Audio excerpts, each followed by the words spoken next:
云林的游乐区跨年暝放烟火10分钟，结果挖进游乐区的国道3号，有驾驶人调故意放慢速度来看烟火，甚至有规排的车临时停伫个路径，嘛是看烟火，这是真危险的行为。警察马上淡水犁，将因赶离开。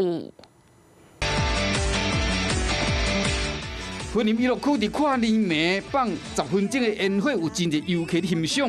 伫放烟火同时，附近的国道3号经过的车，拢调工慢慢啊驶，通欣赏烟火，甚至伫路经过停规排的车，看起来有够悍。前面的车辆，高速公路限速60以上，其他都慢慢开好，连线都不使用干线。高台警方虽然警力将赶走，这车才慢慢啊驶走。不过速度拢无紧，就是要看烟火。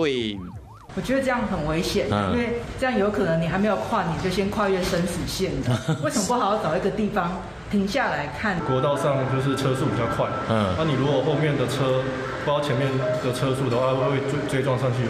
国道上低限速是时速60公里，当时嘛无塞车，不过这车为了看烟火，拢明显降低速度。